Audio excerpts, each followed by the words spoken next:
Yeah, that was a great win, everybody. That was really a great win. I think you look at that and say, what do you mean?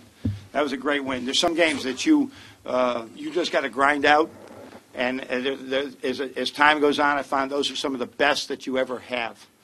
And to get that 8th win in the conference, to get the 18th win overall, you can see this. Steve's doing a tremendous job at Rutgers. They fought us tooth and nail every minute, and we just had enough, and we had enough grit. There was nothing pretty about that one at all. But sometimes those games that could be ugly are beautiful wins. They're beautiful wins for our kids to fight through all that when they could have went south when we went down 4. So I'm excited for Zach, who came out great in the first half. Derrick in the second half. We did just enough to win the game, and we're excited about it. Sir, questions for Zach or Derrick, please? Just go ahead. Derrick, what happened in the timeout with 6:38 to go? Then you guys went on the 10-0 run after that. You had been down 4. Discussion there. So not to get rattled. Runs happen in the game, and they're a really dangerous team. Actually, they got a lot of talent. So throughout the game, we expected a run, and we just so happened to be at that time. So Coach B did a great job of making sure everybody's on the same page, and we just came out and executed some plays down the stretch, and he kind of propelled us to the victory tonight. Derrick, what do you think is going on with the boundary right now? Honestly, I think we're thinking too much about it. Myself personally, and I know for a fact a couple other guys, just you want to make them so bad that you kind of press it, as opposed to just shooting it and let it be what it is. And usually we're a really great foul shooting team, and it's very uncharacteristic. But I don't expect it to continue going forward. Zach was a little bit sloppy there for a little while in terms of moving the ball around and stuff like that. Is that just a case of something they were doing in terms of pressure, or? Yeah, you got to give them credit for their kind of 3/4 court press that they had. It was a little different than we hadn't seen before, but we figured out, got a game plan for it, and we finished strong. Zach, what about the lift that Muhammad has been?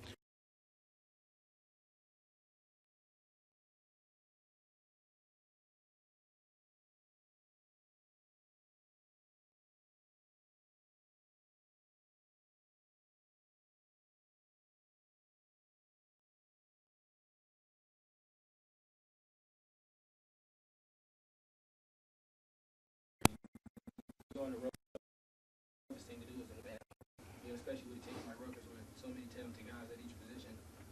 Tonight was just different. It was just a different type of feel for the guys. We didn't really, I wouldn't say we weren't worried, but it was a calm factor between everybody. We looked at each other across the line. Everybody had a calm factor. It was really composed. So that was the difference in tonight's game. We just way more composed than we were on the road. We went down, and we had a face we just expected to win. So that was all the difference tonight. What do you think about the job that Mo and DJ did there on these two big guys down there?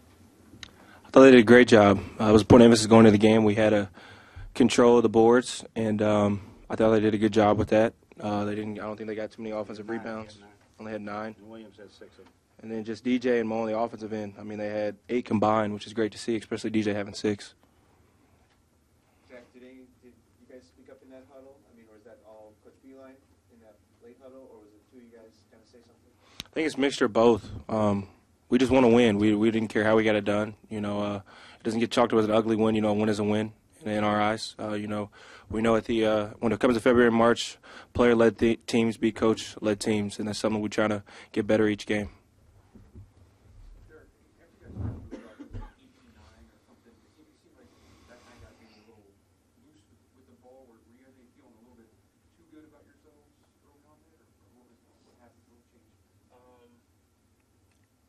Question. Actually, I think we just didn't do a great job of keeping our foot on the gas, and what was working tonight was getting out in transition.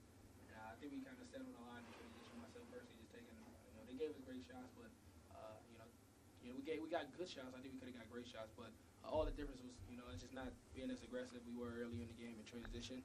And like I said before, early in the season, that's when this team is at its best, when we get out and run. Anything else? Okay, fellas. Questions for Coach B? Good job. John, obviously you know what a loss would mean in terms of resume here and everything. Was that ever brought up to the team? Or No, not really. No, we're just talking about just win the next game. There's one game left on the schedule, win the next game. And obviously every road game you get is important too. I hate seeing that 1-7 in there. You know, but it's we've played really teams that are tough to beat at home. You know, we haven't had any teams that really don't do a great job at home, and so it was a really good win for us just to get it any way you can. John, what's the about this team resolve? I mean, they made that run. They went up 4, and you guys answered with that 10-0 run. You know, I think this is maybe we're at a point right now where they have confidence in themselves that they can either run our offense or run our defense, and just make enough plays to win a game. There was a long way to go, but I think the whole thing was during that time. Yeah, we were scoring, we were stopping, and our defense. They shot 40% tonight. So if you look at our trend the last 5 or 6 games, it's very positive. It's more the norm, and so we do that today. And I think if Williams doesn't go and get the 6 rebounds, it's not close at that time. But he doesn't. It's so odd to have a 2-guard go crash. So we're not used to boxing out, and you just can't flip that switch like that. He did a great job. John, what does a win like this do confidence-wise, given coming off the Minnesota and the road record in general? Well, this would be 4 out of 5 right now. And as I said, the road thing is, I think our teams, we haven't killers on the road, but over time we're good. But look at the road teams we have played. We've played really good teams. Who goes and say, we'll go play South Carolina and UCLA on the road?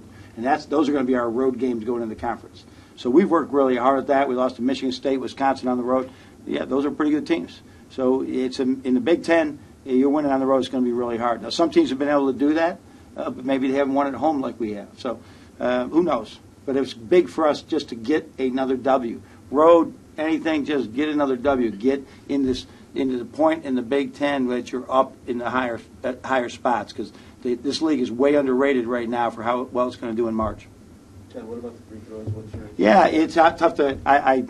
You almost stay away from it. We tried to do more quantity yesterday. We always do pressure ones, and we always shoot them, but we tried to do more quantity yesterday. And we haven't had that situation that much. We had to do it to win a game, but it was early. Rock was shooting 80%. Duncan was shooting 90%. Derrick shooting 90%, and all of a sudden they're going like 2 for 5. So that's not helpful to us. But I'm not going to touch it at all. We're just going to continue to practice it and put them in situations where they can have success in practice, so it transitions to games. John, things got a little scattershot in the second half, and you were obviously really upset with the execution. Yeah. What were you looking for, and what went awry? Their pressure when they hit us with the pressure early. When you don't have a lot of time to prepare, we saw it press. They hadn't done that. I think their length and their quickness. I mean, it's a really good defensive team. And we were just sloppy with it. I mean, we were sloppy. Fatigue could have a little factor on it, but we just got real sloppy with it. That was the biggest concern. I didn't mean, we probably took too many threes. We got a little 3 happy. But at the same time, that's another no-no. I'm not going to say, stop shooting threes, because all of a sudden everybody's going to be open. They got to trust them that they realize when they're not doing that. And I had to trust them there. That we got to take care of the ball. But we blew up that play before the timeout and the turnover. We had run it. One guy just was, in the huddle, sometimes one guy just misses one adjustment, and it blew it up. I was more upset about that than the fact that we didn't get a basket. And especially in those first 5-10 minutes when you guys established yourself on the glass. Yeah. Did they show you something new? Yeah, DJ had. We showed something to DJ. DJ had 2 offensive rebounds the last 5 games. And I didn't even noticed it. And he was averaging 2 rebounds a game. Mo's been getting 6 rebounds a game for us, and that's a huge number. But DJ had 2, and we told him about it. Now he just had 6, so that's enough. He's just got to go there. He's just got to go there, and he did. A lot of them were tap outs. Yeah. Well, we were shooting a lot of 3s, so that's a longer thing. But and it's funny. The tap out is an incredibly good play to make, and some guys can just do it, and some guys can't do it. And we're finally getting to that point where we realize you got all these guys back, just tap it out. But they were long rebounds, which is fortunate. We were missing so badly that they had long rebounds. We ended up getting the ball. Anything further? I feel like Duncan's being too hesitant. It looks like he keeps getting. Here's what everybody's doing with him. They're making him dribble. They're diving at him. They're just running at him as fast as they can, and he's got to shoot it quickly. And he's got to be able to shoot it quickly, or just drive it. Like the one time the 7-footer comes out in the press, and he doesn't shoot it or drive it. He's got to be. I'd love the shot he did make, but he looked a little hesitant tonight, and so we'll talk about that and make sure he knows he's got a green light. Is this how you imagine hitting your 500 going into D1 level? I didn't know it was again. I did not know it was, but I didn't know if I'd ever be a Division I coach ever. When I didn't get the Colgate job a long time ago, I said, this is it. That was my only shot. And so I'm really pleased that it's all worked out. That's 500 at Division I. So I've been really lucky. Canisius gave me a break, a huge break, and so did Richmond, and so did West Virginia and Michigan. So really been blessed with good staff, good coaches. Thank you, Coach. Good players, really good players. Thanks.